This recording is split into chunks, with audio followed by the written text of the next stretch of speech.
UOL Entrevista. Aqui você ouve na íntegra as entrevistas feitas por repórteres do UOL com artistas, políticos, empresários e muita gente interessante.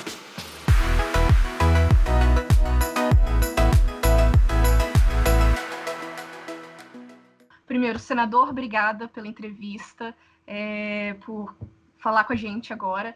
E como é que o senhor está? O senhor está recuperado? Está bem? Quais são os próximos passos? Bom, graças a Deus, conseguimos vencer a pior fase dessa infecção viral, né? Ela vem de forma arrastada, te derruba, te deixa com febre, dor de cabeça, sem vontade de fazer nada. E dia após dia a gente tem que ir vencendo. E foi o que aconteceu. E nós estamos prontos para poder fazer as outras etapas dos exames para definitivamente virar essa página. Sim. Como é que, porque né, a gente está vendo muita gente infectada, como é que começaram os primeiros sintomas? Como é que foi exatamente essa evolução? Assim, o que o senhor pode dizer da sua experiência? Bom, essa doença ela se manifesta diferente em uma pessoa para outra. Em mim, ela veio com uma prostração, assim, uma vontade de não querer fazer nada, uma dor no corpo, que você notava que estava diferente, febre e uma dor na cabeça. Dessa forma que eu me alertei de que alguma coisa poderia estar diferente em relação ao que eu tenho dentro de mim. A hora que eu via que a febre batia 39, 38,7, mesmo eu tomando dipirona, eu notei que tinha realmente algo fora do normal, fora do usual. E, a partir daí, fui procurar o atendimento médico. Tendo já o histórico de ter tido contato com alguém na viagem, conforme toda a sociedade ficou sabendo. O senhor viajou, né, na comitiva do presidente Bolsonaro para a Flórida, como presidente da Comissão de Relações Exteriores do Senado, e o senhor foi um dos primeiros a realmente serem infectados junto ao secretário de Comunicação, o Fábio Weingarten. Pois é, isso, segundo após ele, né? Após o Weingarten. Agora, ele demorou não a falar que estava infectado, porque acabou que a gente só soube da situação dele por um vazamento de WhatsApp da esposa dele num grupo dos filhos na escola. E o senhor, por isso, chegou a andar pelo Congresso sem saber, né, que estava infectado, claro. Houve uma demora nesse relato de pessoas infectadas na comitiva? Então, quando ele deu o alerta que poderia estar infectado, e aí vinha a notícia, não, o exame não confirmou, o exame confirmou. Todos nós ficamos apreensivos. Não só eu, como todo mundo que estava dentro daquele avião. Você vai ficar dentro de um avião com 40 pessoas, 9 horas, é muito improvável que você não tenha tido uma troca de contaminação, podemos assim dizer, com os 40 que estão ali dentro. Então, a gente ficou apreensivo e eu mesmo cheguei a ligar para ele. Ele falou, não, ainda não tenho o resultado, mas assim que tiver eu te aviso. Então, logo ele me avisou. Era se não me engano, era numa quinta-feira, quarta noite ou quinta-feira. E eu logo de pronto fui fazer o meu exame, que já junto com a da minha família, com os meus assessores, e de todo mundo saía e o meu não saía. Falei, tem alguma coisa errada. Aí eles falavam, não, nós estamos fazendo uma contraprova, porque parece que deu positivo, nós queremos confirmar num outro aparelho. E aí veio a notícia de que realmente estava positivo. Eu mantive a calma e procurei enfrentar o problema dentro daquilo que preconiza o tratamento dessa infecção viral. Sim. Agora, o senhor acredita, como médico, né, que o senhor é médico também, o senhor acredita, então, que o isolamento social é realmente a melhor alternativa para se evitar a propagação do coronavírus? Eu não acredito, eu tenho convicção absoluta disso aí. A partir do momento que a gente se isola, você que funciona como um canhão de contaminação para os outros, você bloqueia isso. Então, é uma forma, sim, de, ficando na quarentena, você evita de passar essa doença para os outros e, consequentemente, se cura. E em você se curando, você fica com anticorpo para não pegar de novo esse tipo de infecção do corona. A gente tem visto o presidente Bolsonaro pregando a volta à normalidade, ele tem saído às ruas, tem feito passeios por Brasília. O senhor acha que ele está subestimando a pandemia? Eu acho que ele, no mínimo, está cometendo um equívoco. E não sou eu que estou dizendo. Todas as recomendações de autoridades da imunologia, autoridades da infectologia do mundo, não é do Brasil, todos falam que tem que fazer esse bloqueio. De forma que, se alguém faz diferente, está, no mínimo, contrapondo as orientações dos especialistas. Pois é. E agora, ele justamente, hoje a gente viu que ele postou e depois apagou, né, um vídeo mostrando uma situação que não era real, lá da Ceasa de Belo Horizonte, tanto que depois, falando que havia um desabastecimento, né, o que não era a realidade, tanto que depois, após as críticas negativas pela postagem do vídeo, ele deletou a postagem nas redes sociais. Ele não está indo contra a corrente, não deveria ter uma mudança de postura dele em relação à pandemia, inclusive para acalmar a população? Eu acho que a gente tem que se unir. Um procurar entender o outro, deixar essas diferenças de lado e todo mundo se unir em torno do combate a esse tipo de infecção que a gente já viu em outros países, que menosprezou esse isolamento, que não adotou as medidas preconizadas pela Organização Mundial de Saúde. Você viu o que isso acabou acarretando. Itália, Espanha, os próprios Estados Unidos, que voltaram atrás depois que viram o tamanho do problema que poderia acontecer.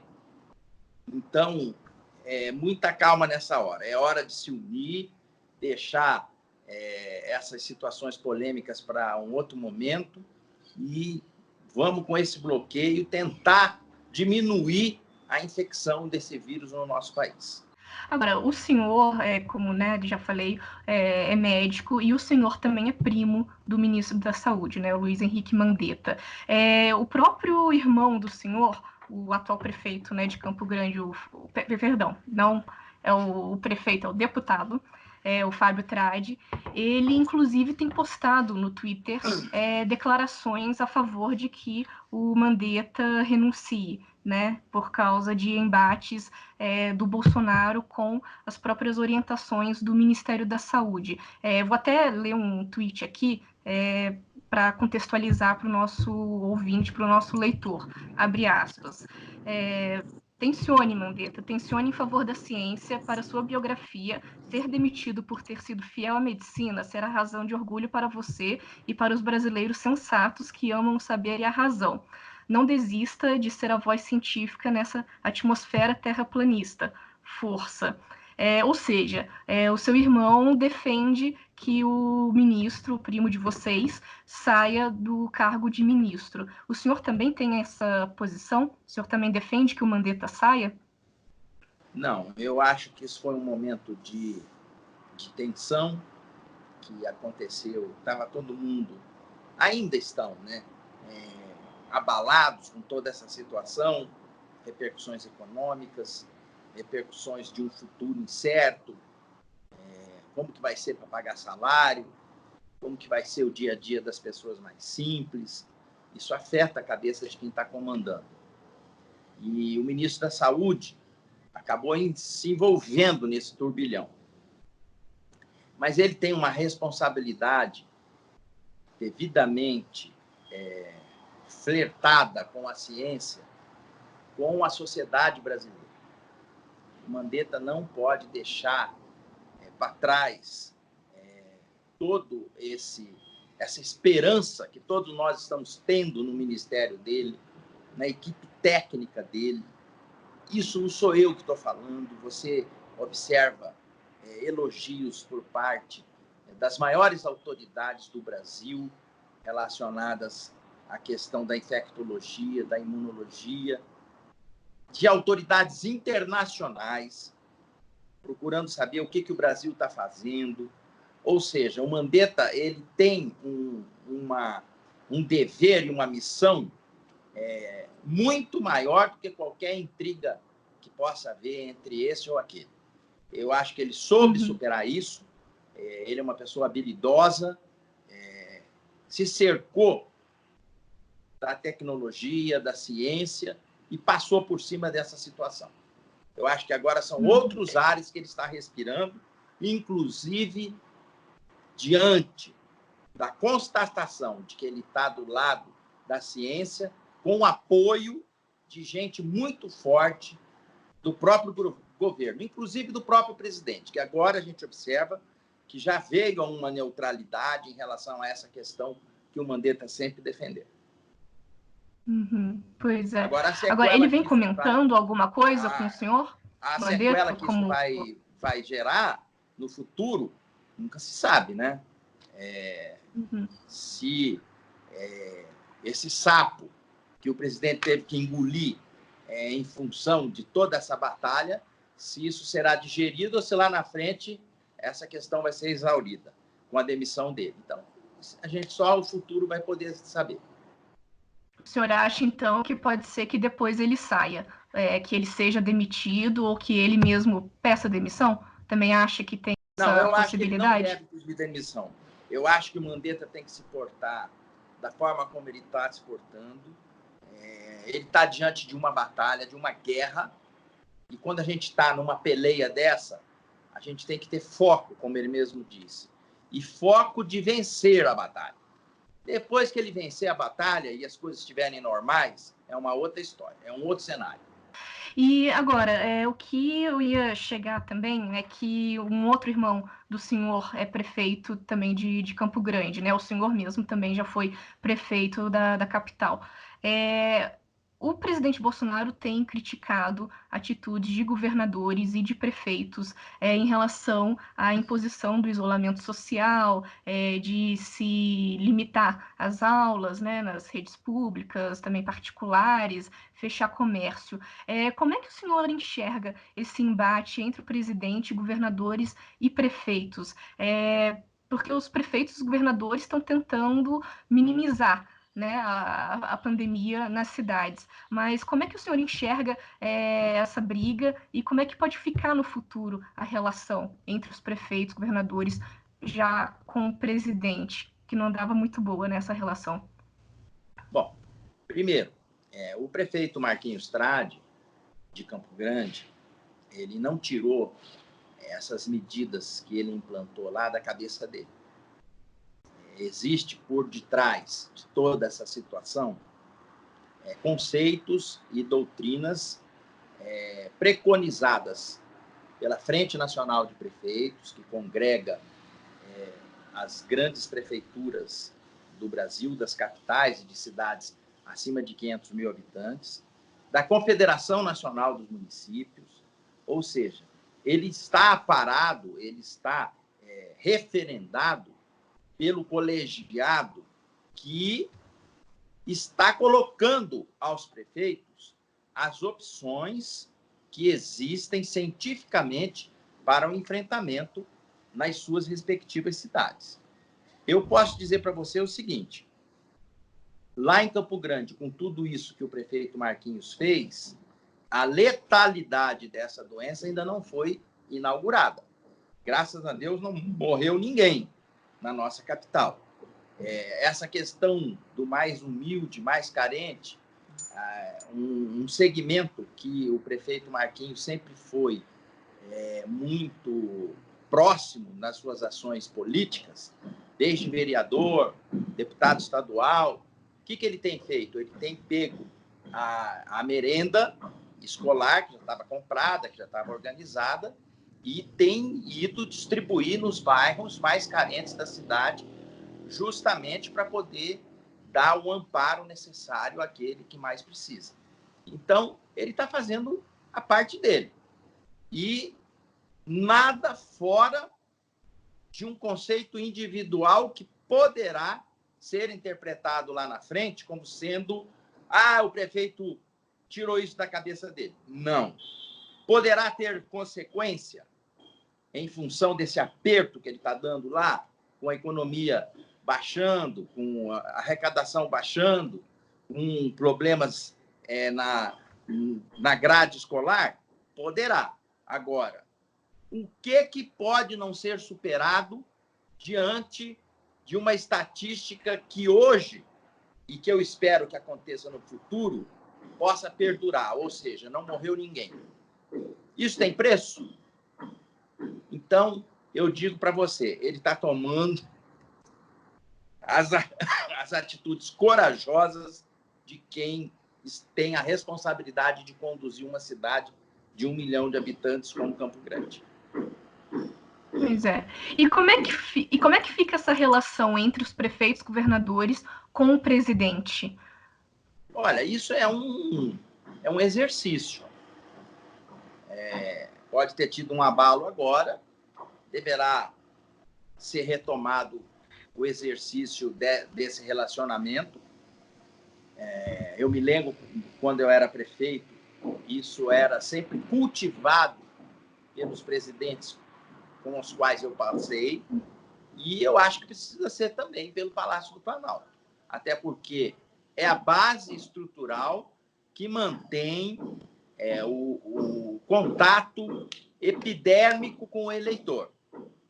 Ou seja, é o prefeito, é o vereador que está lá na ponta, administrando as cidades onde as coisas acontecem. Isso deve ser cultivado pelo presidente. Hoje, então, o senhor avalia que não tem sido cultivado como deveria? Não, eu não vou entrar nisso, mas que pode melhorar. E eu torço para que melhore, isso pode. Uhum, certo.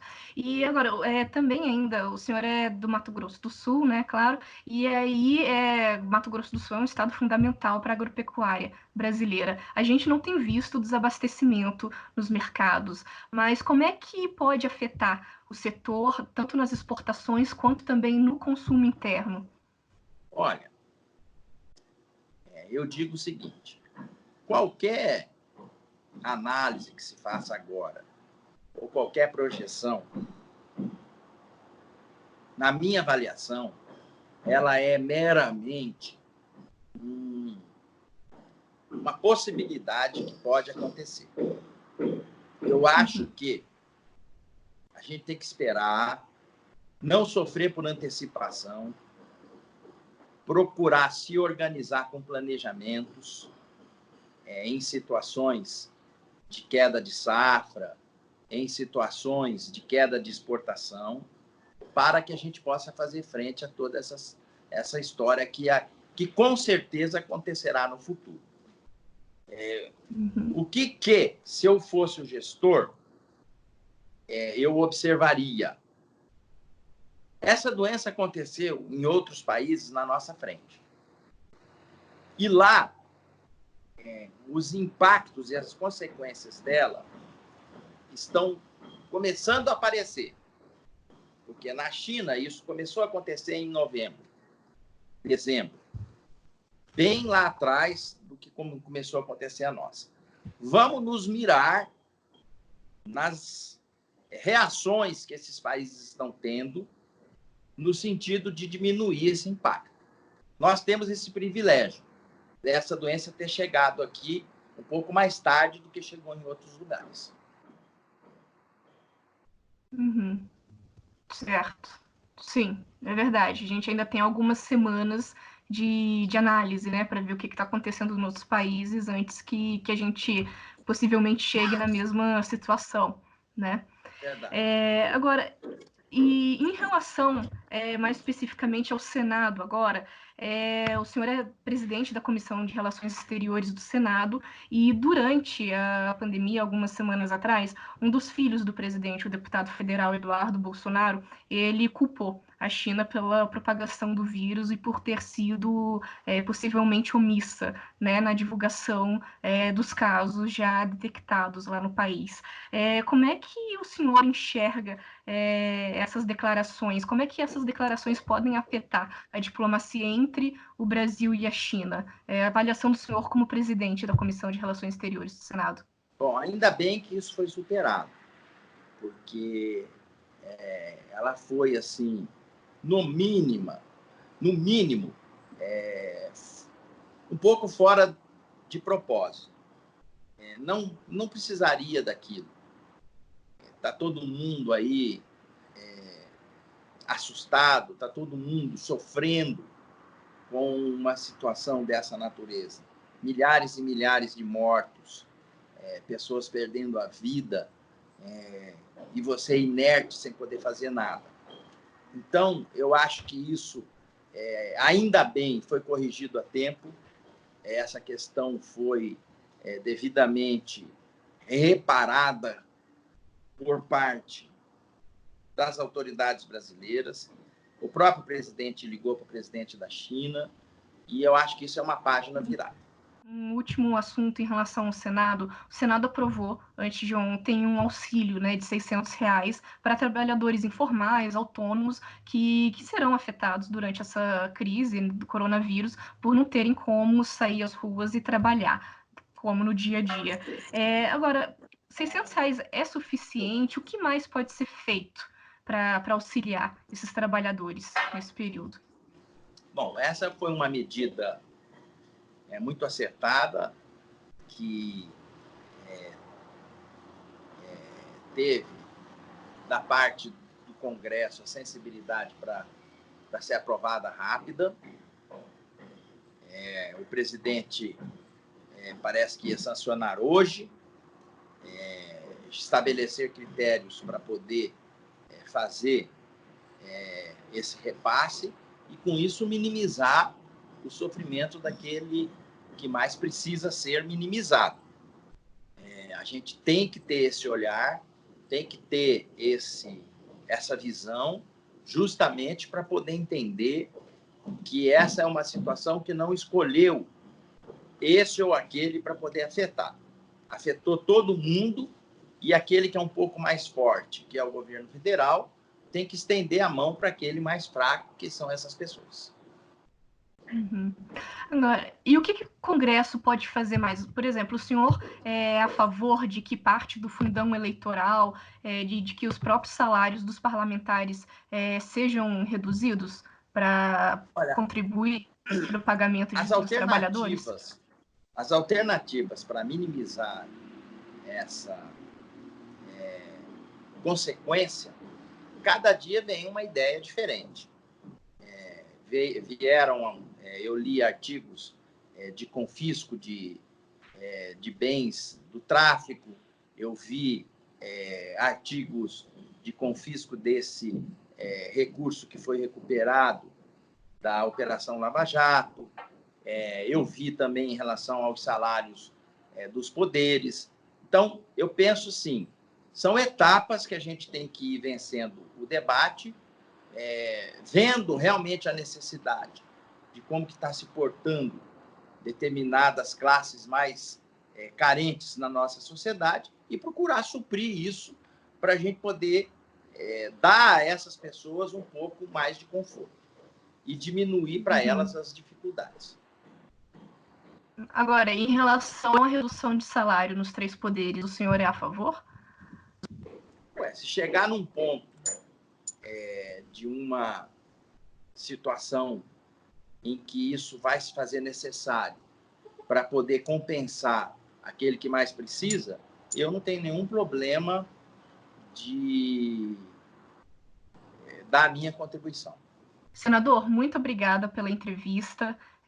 Mais uma vez, que bom que o senhor está recuperado e que os exames possam apontar que o senhor está 100% curado também.